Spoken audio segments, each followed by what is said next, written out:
이어서 가봅시다.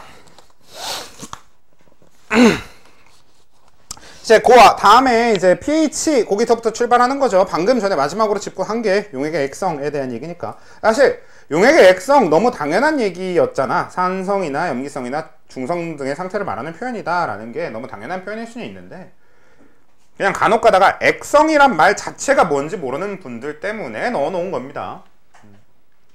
근데 사실 개인적으로 걱정되는 건, 제가 이렇게 만들어 놔도 저 괄호 안에 무슨 말이 있었는지는 알지 결국은 액성이랑 연결을 못하는 경우가 참 많이 생기던데, 제발 공부는 그런 식으로는 하지 마시길 바랍니다. 앞에 뭐가 있는지는 좀 같이 보시고요.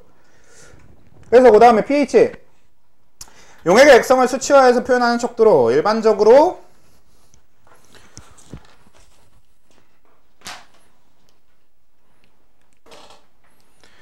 그냥 H 플러스가 얼만큼 있는가를 얘기하고자 하는 건데, 얘를 그냥 표시하려고 H 플러스의 몰농도로 표시를 하게 되면, 우리 아까 이게 KW 값이고 이게 10의 마이너스 14제곱이라고 했기 때문에 어떻게 됐었어? 얘가 10의 마이너스 7제곱, 얘가 10의 마이너스 7제곱일 겁니다. 기본적으로 그럴 거야. 왜? 그치? 왜? 물 하나가 분해될 때마다 H 플러스 하나, OH 마이너스 하나씩 나오는 방식으로 물의 자동 연화가 일어나니까 기본적으로 H 플러스가 만들어지는 것과 OH 마이너스가 만들어지는 건 같은 개수일 거란 말이야. 그래서 둘의 곱이 10의 마이너스 14제곱이어야 된다면 하나가 마이너스 7제곱, 하나가 마이너스 7제곱 정확하게 같은 양이 있어야 되는 게 맞을 건데, 문제는 이게 값이 너무 작다고. 그렇잖아요. 이게 10의 마이너스 7제곱 이런 식으로 쓰는 게 이제는 어느 정도 여러분들이 익숙해져서 상관이 없을 수도 있는데, 이걸 실제 수치화해 놓으면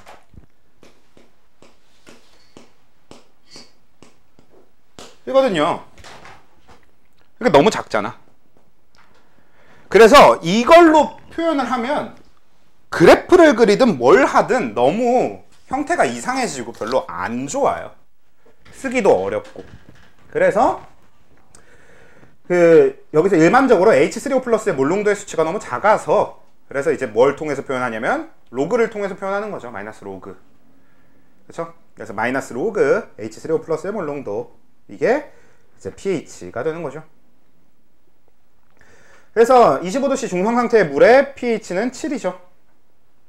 물의 여기서 얘기하고자 하는 건 H3O 플러스의 몰농도가, 거기 이제 25도씨 물에서 앞에서 얘기하고자 하는 거는 H3O 플러스의 몰농도가 10의 마이너스 7제곱이다 라는 얘기가 하고 싶을 거고, 그래서 우리는 pH가 중성 상태에서 7이구나 라는 얘기가 될 겁니다. 그렇죠? 왜? pH가 마이너스 로그 H3O 플러스니까. 그 다음에 그 밑에 있는 POH 같은 경우에는 얘는 저 OH 마이너스 쪽에 대한 얘기가 되겠죠. 그러니까 마이너스 로그 POH는 마이너스 로그 OH 마이너스의 몰농도. 둘 다 밑이 없기 때문에 상형 로그, 밑이 10인 로그를 얘기하는 거겠고요. 그래서 물의 pH가 7이니까 POH가 7, 뭐 이렇게 되기도 하겠고요. 아니면 여기서 얘기하고자 하는 건 아까랑 마찬가지일 겁니다. 요게 10의 마이너스 7제곱이니까 거기서 얘기하고자 하는 거는 중성 상태 물의 OH 마이너스의 몰농도가 10의 마이너스 7제곱이므로, 그래서 POH가 7이 된다. 그쵸? 궁극적으로 여기서 중요한 게 뭐였냐면, 아까 KW가 H3O 플러스의 OH 마이너스의 각 몰농도의 곱인데, 이게 10의 마이너스 14제곱이고요. 근데 얘 자체가 온도의 영향만 받는다라고 했잖아요. 그래서 외부에서 우리가 개입을 해줄 때 온도를 제외한 다른 어떤 개입을 해줘도 얘는 바꿀 수가 없어. 그러니까 무슨 얘기? 우리가 억지로 뭔가 물질을 넣어줘서 얘가 늘어나게 만들면 그래도 얘 값은 변할 수 없기 때문에 OH-의 몰농도가 어떻게 되겠다? 줄어들겠다. 그래서 항상 우리가 H3O 플러스의 양이 늘어나면, 즉 용액이 산성 용액이 되면 그 안에 들어있는 OH- 이온수가 줄어듦으로써 KW 값이 일정하게 유지되는 형태가 되어 있는 거죠. 온도가 변하지 않는다면. 그래서 그 밑에서 얘기하는 게 25도씨 산성 수용액 H3O 플러스의 몰농도가 10-3제곱일 때 pH는 3이 되겠죠. 근데 그러면 결과적으로 pOH는 그냥 11이 될 거다. 왜? pH 더하기 pOH가 14일 거니까. 그 다음에 그 밑에 25도씨 산성수용액의 OH-의 몰농도가 10-9제곱일 때, 그럼 이건 pOH 먼저 9 적어놓고, 그러면 거기서 pH 4를 구하는 게, 5를 구하는 게 좀 더 편하겠죠. 얘를 딱 여기까지만 정리해둔 상태에서 오늘 아까 풀어본 시험지 잠깐 볼게요.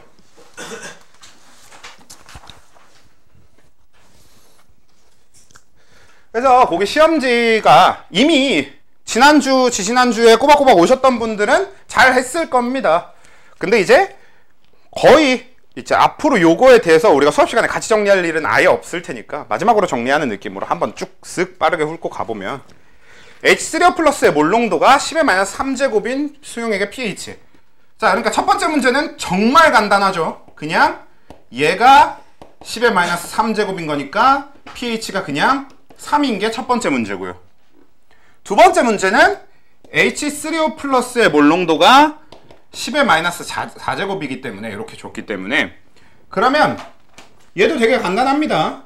뭐 과정을 거치든 안 거치든 그건 니들 맘대로 하면 되는데, 기본적으로는 pH가 4, 그러면 pOH가 10, 이런 식으로 건너서 가도 되고, 사실 이게 저런 건너갈 계산이 필요할 만큼 어렵진 않을 테니까 그냥 해도 되고. 그 다음에 세 번째부터는 실제로 여러분들이 로그 계산을 해야 되는 그런 건 아니기는 한데, 그래도 문제 풀다 보면 쓸 일이 좀 꽤 있을 거예요. 이 로그 식이 무슨 얘기냐. 그 세 번째 문제를 보시면 그냥 H3O 플러스의 몰농도가 2 곱하기 10-3제곱이기 때문에, 그러면 얘를 pH를 구하는 과정 자체가 그 마이너스 로그 H3O 플러스니까 얘는 마이너스 로그에다가 2 곱하기 10-3제곱이 될 거고, 그럼 얘는 풀면 결국 3 빼기 로그 2가 될 거란 말이죠. 그쵸? 그리고 이걸 직접, 그래서 여기서도 뭘 더 할 필요 없습니다. 그냥 우리가 하고자 하는 얘기는, 그래서 얘는 pH가 3보다 어떨 거다. pH의 범위가 3보단 작고 2보단 크겠죠. 딱 그렇게만 정리할 수 있도록, 그래도 식을 이렇게 적을 일이 생길 겁니다. 그 정도로만 받아들여 주시면 돼요. 그치? 그 다음 문제 같은 경우는 H3O 플러스의 몰농도가 7 곱하기 10-4제곱인 수용액의 pOH를 물어본다. 마찬가지 똑같이 접근하는 거예요.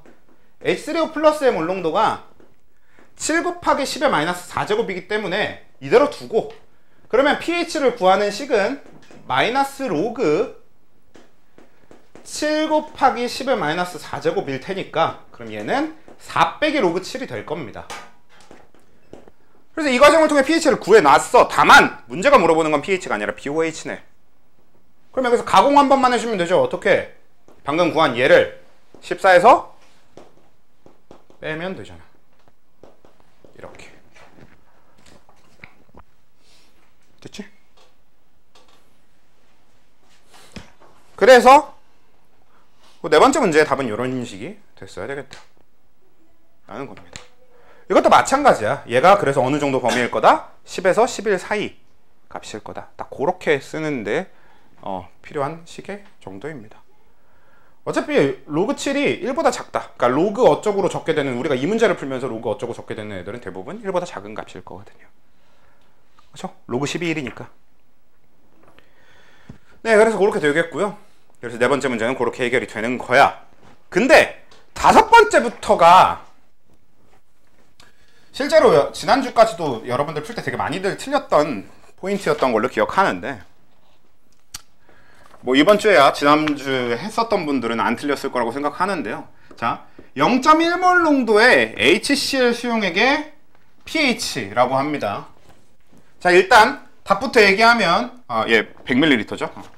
100ml의 pH입니다. 그러면 답부터 얘기하면 pH는 1입니다.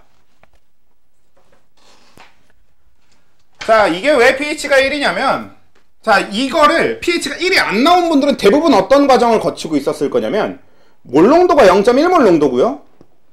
근데 우리가 몰농도식을 알고 있어. 몰농도는 뭐예요? 용액 부피분의 용질 몰수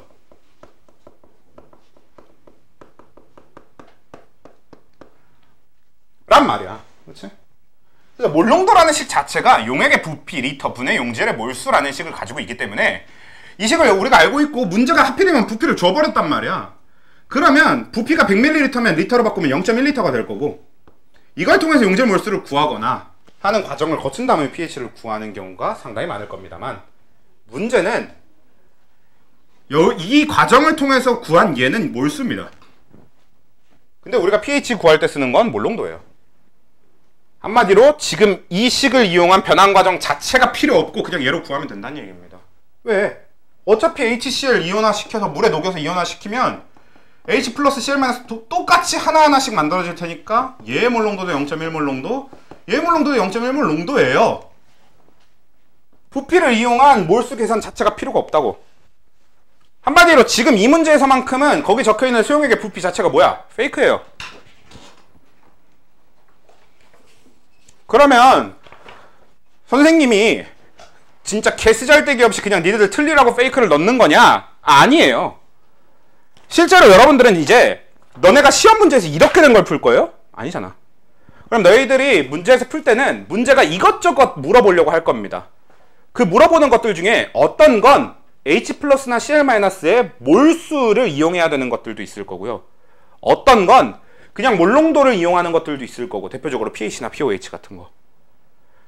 그러니까 결국 근본적으로 여러분들은 문제에서 준 게 뭐든 니들이 구해야 되는 걸 정확하게 구해낼 수 있어야 된다고. 자꾸 헷갈리지 말고. 지금 이 문제에서 부피를 주니까 부피를 이용하려고 하니까 pH 값이 1이 아니라 단 걸로 변해버린 거잖아요, 다들. 그치? 근데 그러지 않자. 그러지 말자는 얘기입니다. 오케이? 그래서요, 거기 지금 보면 부피는 그냥 페이크고 0.1몰 농도 HCl 수용액 100ml pH 그냥 1입니다. 그냥 0.1에다가 마이너스 로그 취하면 되는 거예요. 그다음 그 밑에 있는 것도 NaOH 0.1몰 농도 끝난 거야. 여기서 300ml 굳이 안 써도 돼. 그냥 이걸 가지고 pOH를 구하면 1이 나올 거니까 pH가 13이 나오겠죠. 오케이? 자, 근데 그 밑에 있는 문제는 또 좀 다르지. 이제 요 두 개를 풀면서 아, 부피는 페이크구나. 그러면 이 문제에서 얘기하고 있는 0.1몰 농도짜리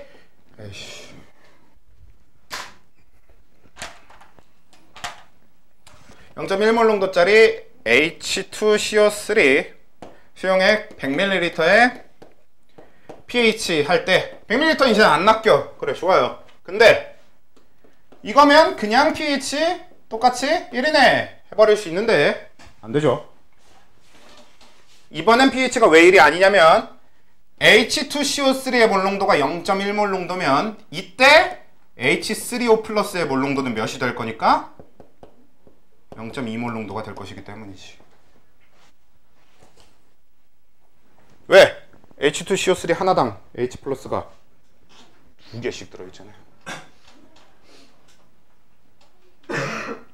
물론 뭐 사실 여러분들이 화학을 많이 알고 있을수록 선생님 저건 말이 안 됩니다 할 거예요. 왜냐? H2CO3가 이온화되면 H 플러스 하나씩밖에 안 내놔요 원래.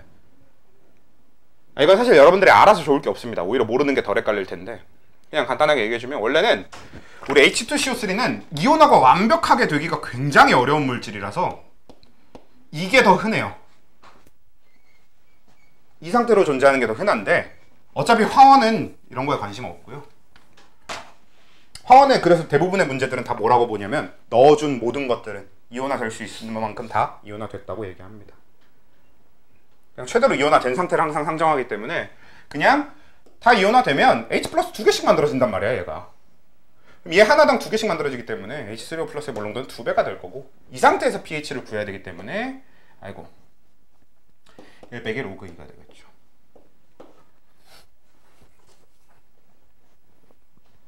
그치? 얘는 다르게 표현하면 2 곱하기 10의 마이너스 1제곱이니까요.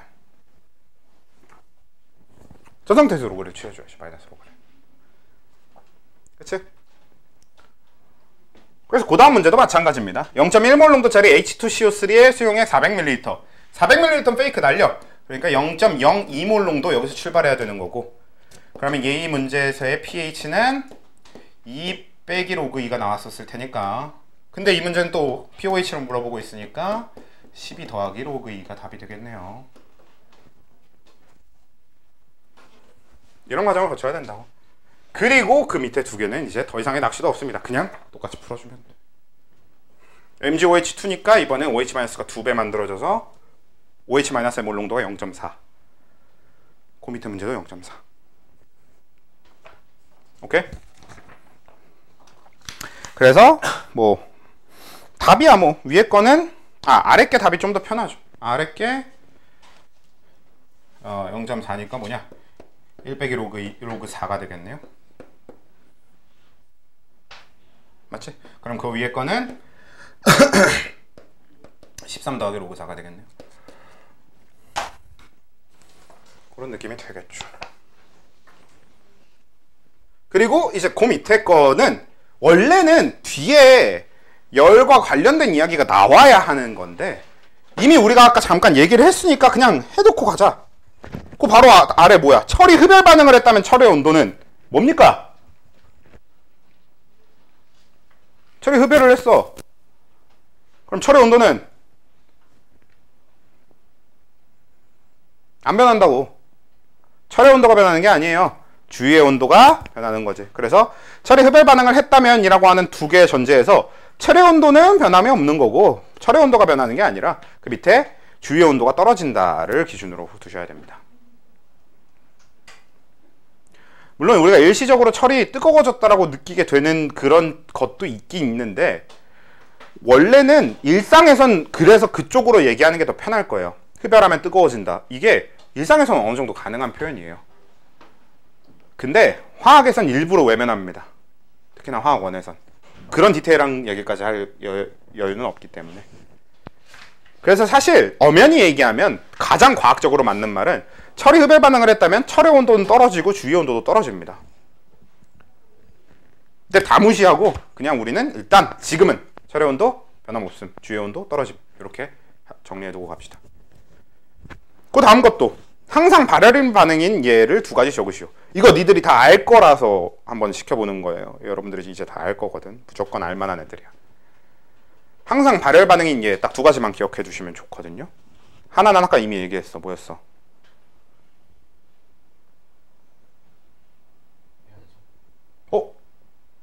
네, 연소. 연소 아까 내가 그치, 하긴 했네. 중화 반응, 그치. 그렇게 두 개. 이건 되게 중요해. 우리가 이제 뒤에 여러분들 Q 이퀄 Q는 CM 델타 T 계산 해보지 않았나? 계산을 해보진 않았어도 들어는 봤지 않아? Q는 CM 델타 T, Q는 CMT 열량.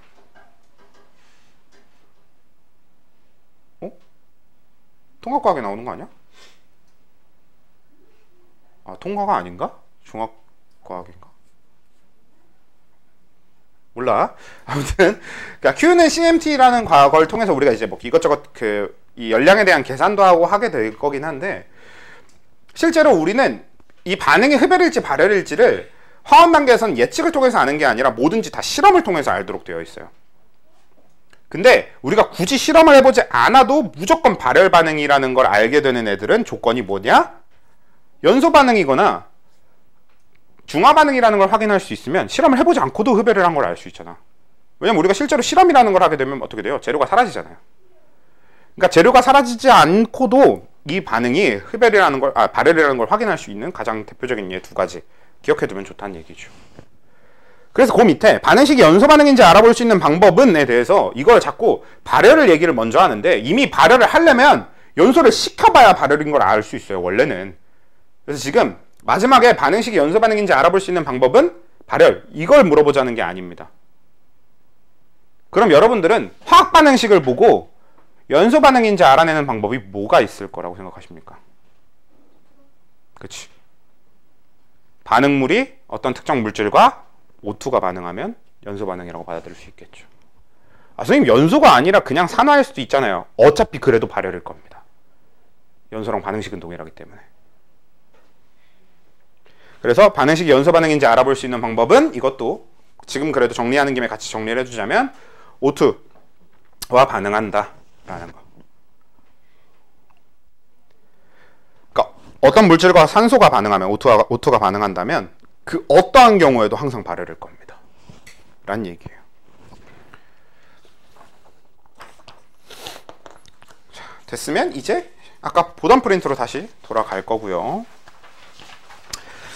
그 다음 페이지로 딱 넘기면 이제 4번 산염기가 돼요. 산과염기가 되는데, 원래는 사실 오늘부터 산과염기 진도를 나가는 게 목적이었으나 말고 우리 뒤에 산화 환원까지 오늘 그냥 쭉 다 정리를 하고, 그러니까 기존에 정리했던 걸 오늘 다시 쭉 브리핑을 하고 다음 주부터 산과염기 그리고 중화반응의 양적 관계, 여기를 이제 본격적으로 들어가는 걸로 해봅시다. 그래서 이제 6번 산화 환원 여기서부터 일단 정리를 할게요. 지금 그 보고 있는 두 번째 페이지 아래쪽에 있는 산화 환원 여기부터 정리를 해보면, 네, 이제 거기서 보시면 우리 산화환원의 정의라고 하는 게 거기 있는 것처럼 1번, 2번, 3번, 4번 이렇게 네 가지 정의를 주로 많이 쓰는데요. 뭐 그 안에 이것저것 자꾸 얘기하기보다는 뒤에 보시면요, 1, 2번 정의는 불완전한 정의이므로 화원에서는 3, 4를 활용해 산화환원을 정리해야 함이란 말이 있는데, 실제로 사실 개인적으로 저는 그냥 산소랑 수소를 이용한 정의는 그냥 없애버렸으면 좋겠어요. 그냥 저는 존재할 필요가 없다고 생각해서 그냥 전자랑 산화수를 이용해서 하면 되니까. 그래서 저는 아예 없애버렸으면 좋겠는데, 근데 문제가 우리가 그 일반인들 같은 경우에는 전자나 산화수 같은 게 생소하니까 일반인들이 사용하기에는 수소나 산소를 이용한 정의가 좋을 거란 말이에요. 그러니까 남겨는 뒀는데, 적어도 우리는 화원을 배운 사람으로서 1, 2번 정의는 벗어납시다. 그러니까 여러분들이 무의식적으로 문제를 풀 때 자꾸 산화환원을 따질 때 산소와 수소를 가지고 따지고 있는 걸 그냥 이제부터는 아예 하지 말란 얘기입니다. 그냥 절대로 하지 마십시오. 아무리 간단한 것도 그냥 무조건 전자의 이동이나 산화수를 이용해서 하는 습관을 들여두시는 게 좋을 거라고 생각해요. 어차피 그렇게 간단한 걸 내주지도 않을 거고, 너네 학교 시험에서. 어차피 산화환원을 따지는 문제가 나오면 다 산화수 정리해서 문제를 풀어야 될 텐데, 어차피 산화수 정리해서 문제를 풀 거면 그냥 계속 어떤 문제를 풀든 산화수나 전자의 이동을 따져가면서 푸는 게 여러분들이 더 습관되기도 쉽고 문제 연습하기도 쉬운 거잖아요. 그렇죠? 풀이 방법이 익숙해지는데도 더 쉬운 거니까. 그래서 좀 뒤에 요 말은 이제 하고 싶은 말에 가까웠다면, 그래도 개념을 아예 정리를 안 할 수는 없으니까 산소를 이용한 정의에서 산화란 산소와 결합, 그렇죠? 환원이란 산소랑 산소를 잃는 걸 얘기하죠. 그러니까 산화, 산소 얻음, 환원, 산소 잃음 이렇게 될 거고, 두 번째 수소를 이용한 정의에서는 산화, 수소 잃음, 환원, 수소 얻음이 될 겁니다. 네, 가장 아래쪽에 있는. 그 다음에 3번 전자를 이용한 정의에서는 그냥 산화는 전자를 잃음, 환원이 전자를 얻음이 되는 거죠. 그리고 4번 산화수 같은 경우는 사실 산화수는 정의가 아니라 우리가 사용하려고 만든 거긴 한데요. 아무튼 산화수는 산화수가 커지면 산화, 작아지면 환원. 사실 이거는 이제 지금부터 우리가 가장 핫하게 많이 쓸 거기 때문에 잘 기억해 두셔야 됩니다. 산화수가 증가하면 산화, 감소하면 환원입니다. 그래서 그 밑에 산화수는 어떤 물질이 산화환원된 정도를 표시하거나 산화환원될 수 있는 정도를 알아내기 위해 사용한다 인데요. 요즘은 산화환원된 정도 쪽에 좀 더 초점을 맞추고요, 될 수 있는 정도에는 관심을 끈 지 좀 됐어요. 그 얘기는 뒷페이지 하면서 다시 또 얘기해 보도록 하고요. 일단 그렇고요. 중성상태의 물질의 전체 산화수는 0이죠. 이게 가장 대원칙이 되는 겁니다. 우리가 전기적으로 중성 상태의 물질은 산화수가 전체 산화수는 무조건 0으로 놓는 거고, 그 다음에 이온의 산화수는 이온의 전하량과 동일하게 놓는 거고. 그러니까 결국은 산화수 자체가 전자를 얼만큼 잃었냐 얻었냐 얘기를 하고자 하는 거기 때문에 이온은 딱 전하량만큼 전자를 얻거나 잃잖아요. 그치? 그래서 산화수랑 그냥 연결해 줄 수 있는 거지. 그 다음에 화합물의 전체 산화수는 성분 원자들의 산화수의 합과 같은 거지.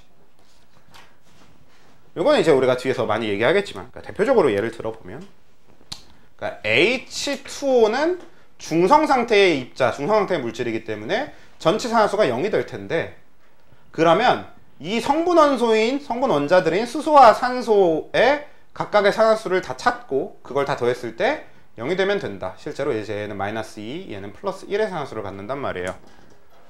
그러면 수소는 플러스 1인데 2개니까. 그러면 산소 마이너스 2까지 합쳐서 총 0이 돼야 되는 거고, 이게 기본적으로 해야 되는 거면 OH-의 경우에서는 뭐야? 얘는 이온이기 때문에 전체 산화수가 마이너스 1이 일단 표현이 돼야 되는 거고, 그 안에 들어있는 성분 산화수는 산소가 마이너스 2, 수소가 플러스 1의 산화수를 가지면서 산화수의 합이 마이너스 1이 되더라. 일단은 큰 틀은 이렇게 된다는 얘기지. 그래서 그러니까 지금 여기서 얘기한 중성 상태의 물질의 전체 산화수는 0이고 이온 산화수는 이온의 전하량과 동일하고, 그 다음에 성분 원자들의 산화수의 합이 전체 산화수가 된다라는 것까지는, 그러니까 디테일한 이것저것 하나하나의 산화수를 잡기 전에 전체적인 전제가 되는 거죠. 그래서 공유결합의 산화수는 이거는 이제 전기음성도의 결정되므로 따지게 복잡하지만 중요하므로 충분한 연습이 필요하다 하고 싶은 말이죠, 제가. 네, 그러니까 대충 넘어가고 일단 뒤에를 볼게요. 결국 이제 산화수 따지는 건 뒤에가 중요한 거니까. 힘들어. 자, 위에 거 공유결합 화합물의 산화수 규칙이라고 되어 있는 얘는, 무극성 공유결합은 두 원자 모두 산화수가 뭐예요? 0. 그쵸? 우린 이미 알고 있습니다. 무극성 공유결합이라는 것 자체가 둘의 전기음성도가 어떻게 되는 거야? 같아야 일어나는 게 무극성 공유결합이고, 그러면 양쪽의 전기음성도가 같으면 전자가 어느 한쪽으로 치우쳐 안 치우쳐? 그쵸? 쌍극자 모멘트의 합이 0. 아니, 애초에 쌍극자 모멘트의 형성 자체가 안 되잖아요. 그러니까 두 원자 모두 산화수가 0이 되는 겁니다. 어느 한쪽으로 전자가 뺏기는 현상 자체가 일어나지 않는 거지. 그렇죠? 그래서 N2라는 물질이 존재하면 N2 전체의 산화수는 당연히 0인데 그 성분 원소인 각각의 질소의 산화수도 그냥 0이란 얘기지. O2라는 게 존재하면 O2 전체의 산화수는 당연히 0이야. 중성 상태의 원자니까. 입자니까. 근데 그 성분 원소인 각각의 산소의 산화수도 0이야. F2 하면 F2 0이고 그 안에 있는 플로린들도 다 0이야. 이렇게 된다는 얘기입니다. 그게 무극성 공유결합은 두 원자 모두가 산화수가 0이 된다는 얘기고, 그 다음 극성 공유결합은 전기음성도가 큰 원자의 산화수가 전기음성도가 크면 전자를 가져가는 거야, 전자를 뺏기는 거야? 가져가는 거잖아. 마이너스 1. 그래서 작은 원자의 산화수가 플러스 1이 되는 거죠. 그렇게 전자를 뺏긴 것과 얻은 것을 표현하게 되는 겁니다. 그러니까 이온 쪽은 되게 단순해. NaCl이 존재한다면 전자를 뺏긴 쪽과 얻은 쪽이 아예 이온으로서 구별이 되는데, 그래서 산화수를 그냥 전하량대로만 해결하면 바로 해결이 될 텐데, 근데 H2O 같은 걸 할 때는 O 있고 HH 이렇게 놓고 전기음성도 따지는 게 필요하다는 거죠. 극성 공유결합 기준으로. 그래서 얘는 여기서 얘기하는 전기음성도 큰 쪽과 작은 쪽은 항상 뭘 기준으로 하는 거냐면요, 각 공유전자 쌍마다 따로따로 해줘야 되는 겁니다. 그러니까 결국은 지금 이 공유결합되어 있는 이 전자쌍을 기준으로 했을 때 우리가 수소랑 산소 중에 누가 전기음성도가 더 커? 당연히 산소가 더 크죠? 그렇죠? 수소는 2.1의 전기음성도를 가지고 있고 산소는 몇이냐? 뭐 3.5인가? 3.0? 3.5네요.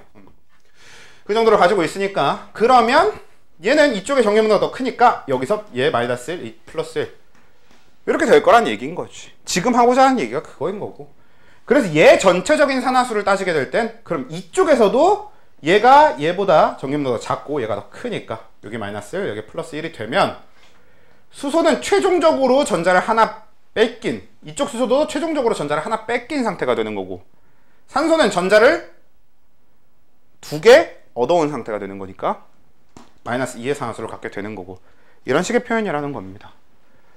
이걸 자유자재로 할 수 있어야 된다가 이번에 우리가 해야 될 포인트 중에 하나가 되는 거죠. 사실 우리는 지금 가장 어려운 부분을 빼고 나머지 모든 걸 정리하고 있는 거나 마찬가지입니다. 가장 어려운 걸 이제 다음 주부터 열심히 하기 위해서. 그 다음에 플루오린은 극성공유결합, 이온결합 모두 산화수가 마이너스 1.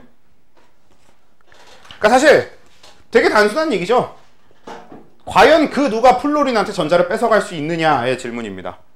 절대로 없죠. 금속은 당연히 플루오린한테 전자를 뺏기는 입장일 겁니다. 금속들은 전자를 원래 버리려고 하니까요.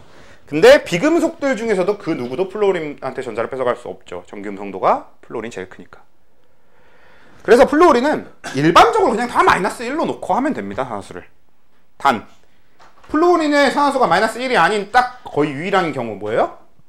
F2. 그렇죠. 얘는 0이니까. 이런 것만 조심하면 돼. 그래서 이런 것만 조심하면 되기 때문에 우리가 플루오린을 가장 먼저 주로 얘기하게 되는 게 이런 것만 빼면 항상 마이너스 1로 놓고 풀게 될 거라서 제일 편하게 처리해 줄 수 있는 애라서 그렇고, 그 다음으로 언급하는 게 이제 그 밑에 수소가 있는데요. 수소는 극성공유결합 기준으로 산화수가 항상 플러스 1이 될 겁니다. 왜? 극성공유결합이면 비금속이랑 결합을 할 건데 비금속 중에 수소보다 전기음 성도는 그러니까 수소보다 전기음 성도가 작은 비금속은 찾기가 어렵거든. 없진 않아요. 사실 원자 번호가 내려가면 내려갈수록 진짜 많을 거거든요. 그러니까 원자 번호가 올라가면 올라갈수록 더 큰 원자 번호를 가질수록. 근데 거기까지는 우리가 다루지 않을 거니까 우리가 기본적으로 다루는 물질들 중에서는 수소의 산화수는 그냥 플러스 1로 놓고 시작하면 됩니다. 항상. 단 이것도 마찬가지. H2일 땐 0이 될 거고, 또 뒤에 거 수소의 이온 결합에서의 산화수, 이건 좀 조심할 필요가 있는데 잘 안 다루기 때문에 그냥 대충 알아만 두세요. 그러니까 예를 들어 LiH 이런 물질이 실존하거든요. NaH 이런 물질이 실존합니다. 수소는 이렇게 H-라는 이온을 만들어서 이온 결합을 하기도 해요. 만약에 이런 물질이 등장한다면 원래 우리가 하던 대로 그냥 수소 플러스 1, 사실 여러분들은 이제 앞으로 문제 풀면 계속 그냥 수소 플러스 1로 놓고 문제를 풀게 될 거거든. 그러다 이런 거 나오면 한 번씩만 조심해 달라라는 거, 그런 의미로 넣어 놓은 거예요. 이럴 때는 수소를 마이너스 1로 처리해야 될 겁니다. 왜? 아무리 그래도 이 금속들보다는 얘가 전자를 가져가야 되겠지. 금속들은 전자를 뺏겨야 되겠고. 그런 포인트만 살짝 조심해 주면 돼. 이런 이상한 경우를 제외하고 그냥 수소 플러스 1로 놓고 풀면 돼. 그러니까 여러분들은 문제 풀면 플루오린 마이너스 1, 수소 플러스 1 그냥 다 적어놓고 시작하면 된다는 얘기입니다. 그걸 가지고 나머지 원자들을 따질 건데, 그러고 산소는 그냥 이제 마이너스 2로 처리해주면 돼요. 산소의 산화수는. 사실 산소는 산화수가 마이너스 2가 아닌 경우가 꽤 있습니다만 그건 다 쟤네 때문이니까. 어차피 산소가 마이너스 2의 산화수를 갖지 않는 건 전부 수소랑 플루오린이랑이거든요. 그래서 산소가 수소 플루오린이랑 결합했을 때만 수소 플루오린 먼저 따져주고 거기에 산소를 맞춰주는 거지. 그걸 제외하면 다 산소를 쓰면 돼요. 그러니까 무슨 얘기냐면, 예를 들어서 여러분들이 CH2O라는 물질의 산화수를 따진다고 해봐. 이럴 때는 수소를 당연히 플러스 1로 놓을 거고요. 그러면 얘는 탄소의 산화수를 최종적으로 따지기 위해서는 그냥 산소를 마이너스 2로 놔버리면 편해요. 그리고 실제로 그러면 이렇게 놔도 돼.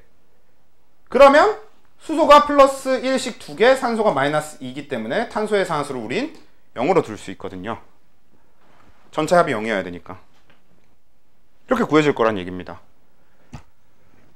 근데 이런 경우나 아니면 이런 경우에 사실 이걸 이론적으로 따지고 들어가면 생각보다 어렵지 않게 산소의 산소가 마이너스 2가 아니라는 걸 따질 수 있긴 하지만, 평소에 빠르게 그냥 편하게 처리할 때도 수소를 플러스 1로 먼저 처리하고 나면 전체 값이 0이어야 되기 때문에 산소가 마이너스 1이라는 걸 구할 수 있단 말이지. 얘도 플로린을 마이너스 1로 먼저 처리하고 나면 전체 값이 0이어야 되기 때문에 산소가 플러스 2인 걸 구할 수 있단 말이지. 그러니까 산소의 예외들은 이땐 이렇고 저땐 저렇고 하나하나 외워두는 것보다는 플로린이나 수소 먼저 처리해 놓고 하면 굳이 외우지 않아도 처리할 수 있다고. 내가 지금 뭔 소리를 하는지도 모르겠고 그냥 에이 그럼 외우세요. 외우면 되지 뭐.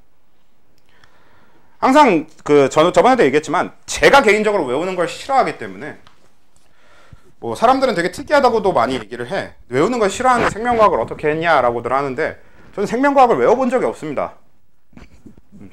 저는 생명과학이 좋았고 생명과학은 사실 굉장히 스토리라인이 강력하게 존재하는 과목이거든요. 그래서 저는 그 스토리라인을 따라서 그 과목을 이해한 거지 딱히 외우지 않았거든. 그래서 저는 외우는 걸 진짜 싫어해요. 그래서 저는 이제 보통 이런 식으로 돌아서 가는 이런 식으로 방법을 항상 만들어 두는 편인 거고 니들이 외우는 게 편하면 그냥 외워. 사실 외우는 것만큼 그냥 편하게 처리할 수 있는 경우가 뭐가 있어요. 아무튼 그래서 그걸 가지고 밑에 거 상하수를 쭉 따지게 되는 거죠. 그래서 우리가 위에서 정한 걸 가지고 밑에 거 하나씩 쭉 해보면 O2 같은 경우는 위에서 물어보는 산화수는 그냥 전체 산화수를 물어보고자 하는 거고요. 아래 성분원소 산화수는 성분원소 각각의 산화수를 얘기해보자 라는 얘기일 거니까. 그래서 O2의 산화수는 0일 건데 성분원소의 산화수도 그냥 0이겠죠. 그렇죠? O2니까 그냥 무극성 공유결합 물질이잖아요. 그리고 그 다음에 있는 OF2도 전체 산화수는 0이 될 건데 그쵸? 이때 성분원소 산화수가 어떻게 돼? 이게 방금 얘기한 여기 이미 했네요. 그쵸? 플로린이 마이너스 1인 걸 우선적으로 처리해 놓고 나서 그럼 그게 두 개인데 전체가 0이어야 되면 플러스 2 이렇게 구하든가 아니 그냥 외우든가. 그래서 산소가 플러스 2. 근데 이거 조심해야 될 게 간혹 가다가 이제 그러면 플로린 두 개랑 결합한 산소 아니 OF2는 산소가 플러스 2더라 혹은 플로린과 결합한 산소는 플러스 2더라. 사실 저게 외우면 외워야 될 경우가 꽤 많아요. 막 O2F2 이런 건 어떡할 거야. 산소 플러스 1일 거거든요. 사실 물질을 만들면 되게 여러 가지로 만들 수 있단 말이에요. 그래서 이제 예외를 외울 때도 그러니까 예외를 하나하나 이렇게 잘게 외우는 게 아니라 어떠한 특징을 가진 군에서는 어떻게 처리한다 이런 식으로 이제 개인적으로 이제 이런 거를 너네 머릿속에 정보에 대한 처리 메커니즘을 만드는 거라고 생각을 하는데 생각보다 이거 되게 중요합니다. 공부 잘하는 애들이 주로 많이 하는 거지. 정보가 뿔뿔이 흩어져 있는 게 아니라 이 정보를 통합하는 한 가지 카테고리를 만들어서 이 정보가 어떤 처리 과정을 통해서 사출되면 되는지 사용되면 되는지를 아예 머릿속에 메커니즘으로 만들어두는 게 공부 효율을 굉장히 높게 만들어주는 요소 중에 하나거든요. 아무튼 그래서 거기 OF2는 그렇게 처리하면 되겠고 그 다음에 H2O를 해봅시다. H2O 같은 경우도 산화수 전체 산화수는 그냥 0이 될 거고 얘는 뭐 딱히 크게 고민할 거 없이 수소 플러스 1, 산소 마이너스 2로 성분 산화수가 나타날 겁니다. 그렇게 되겠고요. 그 다음에 H2O2 같은 경우도 전체 산화수는 그냥 0일 건데 얘도 이제 그냥 여기 방금 아까 했던 것처럼 수소가 플러스 1일 것이고 그게 두 개 있으면 이 수소 때문에 총 산화수가 플러스 2가 될 것인데 그러니까 여기서 조심해야 되는 게 수소의 산화수는 플러스 1인 겁니다.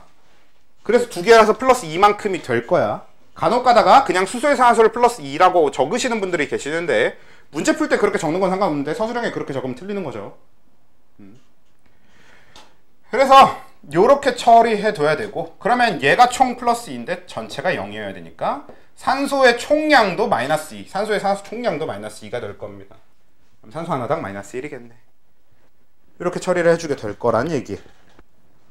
그 다음 CO2 산화수 0일 건데 여기서 성분원소 산화수는 산소가 마이너스 2가 될 거니까 탄소가 플러스 4가 될 겁니다.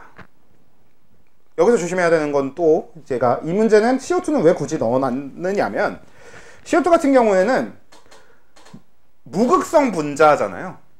근데 무극성 분자는 극성 공유결합을 한 거기 때문에 산화수가 존재합니다. 위에서 얘기한 두 원자 모두 산화수가 0이 되는 건 애초에 공유결합 자체가 무극성인 걸 얘기하는 거지. 우리가 이미 지난 시험 범위 때 되게 자세히 다룬 내용이죠. 공유결합의 극성 무극성 여부와 분자의 극성 무극성 여부는 헷갈리지 말아 주시고요. 그 다음에 CCl4 CCl4 같은 경우에는 그냥 산화수를 좀 사실 되게 쉽게 따질 수 있는 거긴 한데 잘 안 된다면 그냥 원래 알고 있는 대로 하면 되지 뭐. 아까 우리가 처음에 다뤘던 대로 탄소, 염소, 어차피 CCl4는 이렇게 생겼을 테니까 이렇게 그냥 간단하게 그려놓고 탄소랑 염소 중에서 누구의 정겸성도가 더 큽니까? 염소가 더 크죠. 그러니까 이쪽에 마이너스 1, 이쪽에 플러스 1 이렇게 잡힐 거고 그럼 탄소는 총 플러스 4가 되겠네요. 염소가 마이너스 1씩 4개가 되겠고 이런 정도로 잡을 수 있다는 얘기고 그리고 아마 이미 우린 정겸성도 탄소랑 염소 정도의 정겸성도는 당연히 다 알고 있을 테니까 그걸로 그냥 처리해주면 되는 부분이죠. 그 다음에 SO4 E- 이런 거는 이제 전체 산화수가 마이너스 2가 될 겁니다. 그쵸? SO4 E-니까 그래서 전체 산화수는 마이너스 2가 되는데 이때 성분원소 산화수 중에 산소의 산화수가 마이너스 2일 거고 그럼 산소가 총 4개에서 얘 때문에 처리되는 게 마이너스 8일 건데 총 마이너스 2가 되려면 황은 플러스 6 이런 식의 연산 과정이라는 얘기지.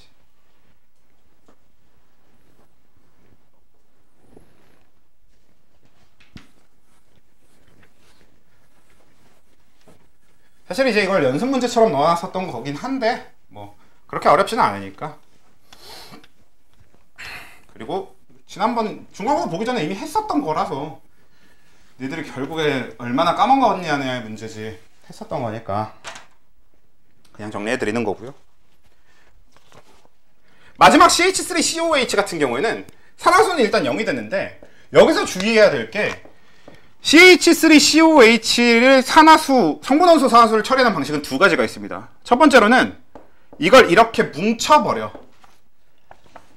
우리가 분자식이라고 하죠. CH3COOH의 분자식은 C2H4O2가 되기 때문에 이렇게 뭉쳐버리잖아? 이 상태에서 산화수를 따지면 얘는 마이너스 2씩 2개니까 그리고 얘는 플러스 1씩 4개고 얘는 그러면 얘가 총 플러스 4가 되고 얘가 총 마이너스 4가 되면서 전체 산화수가 0이 되려면 얘가 0이 될 겁니다. 이렇게 따지면 안 되냐? 돼요. 사실 우리가 산화환원의 양적 관계라고 하는 걸 우리가 이제 할 거란 말이지. 근데 그 양적 관계, 양적 계산을 하는 측면에서는 저 정도면 충분합니다. 근데 저게 사용할 때 저렇게 써도 된다라는 거지 저게 팩트는 아니란 말이야. 그래서 일단 이렇게 해도 되지만 제가 거길 굳이 일부러 칸까지 넓게 만들어 놓은 가장 큰 이유는 이렇게 하지 말라고 만들어 놓은 겁니다. 왜냐? 우린 근본적으로 따져보자고. 원래 CH3COOH의 산화수는 왜 이렇게가 아니냐면 실제로 얘는 두 개의 탄소의 산화수가 서로 다르기 때문이지. 그걸 어떻게 따져주느냐? 우린 이거의 분자 구조가 당연히 분자 구조를 그릴 줄 아는 게 낫고요. 중간고사 시험 범위였으니까. 근데 만약에 그릴 수 없다고 한다면 상관없습니다. 어차피 니들 시험에는 이거 산화수 물어볼 거면 그려져서 나올 거니까. 그래서 CH3COOH 즉 아세트산이라고 하는 물질이 그려져 있어. 자, 이 상태에서 산화수 따지는 거 그냥 요 결합마다 딱 해주면 되는 거잖아요. 아까 원래 하던 것처럼. 탄소랑 수소 중에선 탄소의 정규명도가 더 크잖아요. 그래서 이 결합을 기준으로 이쪽에 마이너스 1, 이쪽에 플러스 1. 이 결합을 기준으로 이쪽에 플러스 1, 이쪽에 마이너스 1. 이 결합을 기준으로 이쪽에 플러스 1, 이쪽에 마이너스 1. 그리고 여기는 무극성 공유 결합이니까 그냥 0, 0이죠. 그리고 개인적으로 한 가지 부탁이 있습니다. 어떤 게 있냐면 그러니까 알아서 어느 정도 잘 하시는 분들은 상관없는데 뭐냐? 자, 이거는 제가 지금 하고 있는 요거는 저작권이 있는 게 아니거든요. 니들이 이걸 뭐 팔아먹을 것도 아니고 이게 노래를 만든 것도 아니잖아. 무슨 얘기냐면 니들이 이걸 따라한다고 표절이 아닌데 왜 안 따라하는 거야. 제발 모방 좀 하십시오. 그러니까 제가 풀이를 해보면 상관없이 알아서 자기들이 그걸 잘 받아들여서 그냥 알아서 하시는 분들이 있는데, 간혹 가다 보면 내 걸 따라하지도 않고 그렇다고 자기 방법으로 풀고 있지도 않은 분들이 있어. 되게 잘못됐다는 얘기인 거지. 본인 방법으로 못 풀 것 같으면 일단 제 방법을 그대로 쓰려고 노력을 해보셔야 되는 게 맞잖아요. 그러니까 왜 굳이 그렇게 하냐면, 지금 제가 하고 있는 걸 잘 봐뒀다가 실제로 여러분들이 이걸 할 때 이렇게 해보라는 얘기입니다. 아, 저는 굳이 이렇게 안 따라해도 할 수 있는데요? 그건 알아서 하시는데. 안 된다면 이렇게 그대로 해보라고. 그래서 이 뒤로 이어가 보면 이 탄소 같은 경우는 마이너스 3이 될 거고, 그쵸? 이 탄소는 끝났어. 이미 이 탄소 주변에 결합 4개가 다 처리가 됐기 때문에 이 탄소의 산화수는 마이너스 3으로 처리가 끝나고요. 이 각각의 3개의 수소의 산화수도 플러스 1로 처리가 끝났을 겁니다. 근데 여기 탄소를 보면 얘도 여길 기준으로 여기 0 이미 있는 거였고, 그 다음에 요길 처리할 때 이건 여러분들이 동시에 처리를 하셔도 되고 아니어도 되는데, 실수하지 않게 그냥 저는 하나씩 해보면, 요거랑 요거는 어차피 별개의 공유전자쌍이잖아요. 같이 하나에 묶여있는 거여도. 그래서 하나씩 하는 거야.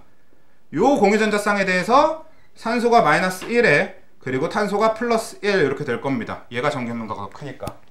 그리고 여기에 대해서 마이너스 1 플러스 1 이렇게 이중결합이 있으면 따로 처리해 주던가, 아니면 그냥 한 번에 처리해서 마이너스 2 플러스 2 이렇게 처리해줘도 상관없고요. 그리고 얘도 요 결합에 대해서 그냥 플러스 1 마이너스 1 이렇게 처리하시는 겁니다. 그래서 이 탄소가 플러스 4예요. 그리고 이 산소는 마이너스 2예요. 제가 왜 따라하라는 걸 강조드렸냐면, 분명히 딱 지난 시험 기간 전에, 중간고사 전에 제가 이걸 마지막으로 시험 볼 때 요거를 여러분 너무 까먹지 않게 한 번만 더 시험 봅시다 할 때, 그때 산소가 마이너스 2인 걸 어거지로 맞추기 위해서 자꾸 이 전체 산소 따지는 걸 틀렸던 분들이 꽤 많이 있었거든. 그러니까 여기서 얘가 끝났을 때 여기서 산소가 마이너스 2인 게 나와버리면 안 돼요. 아직 저 결합이 하나 남았으니까. 그쵸? 그러니까 이렇게 차분히 좀 해보라고. 잘 안 될 것 같으면. 그래서 마지막으로 여기만 추가로 처리해주면 요 결합에 대해서 플러스 1, 마이너스 1. 그럼 이 산소는 마이너스 2의 산화수를 갖는다. 그리고 이 수소는 플러스 1의 산화수를 갖는다. 이렇게 결론이 나와야 되는 거라고. 결합 하나하나 차분히 해주세요. 차분히.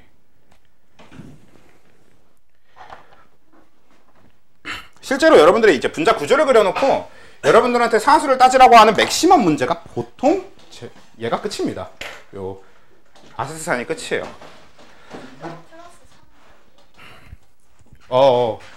3이죠. 이건 덧셈 이슈네요. 죄송합니다. 네.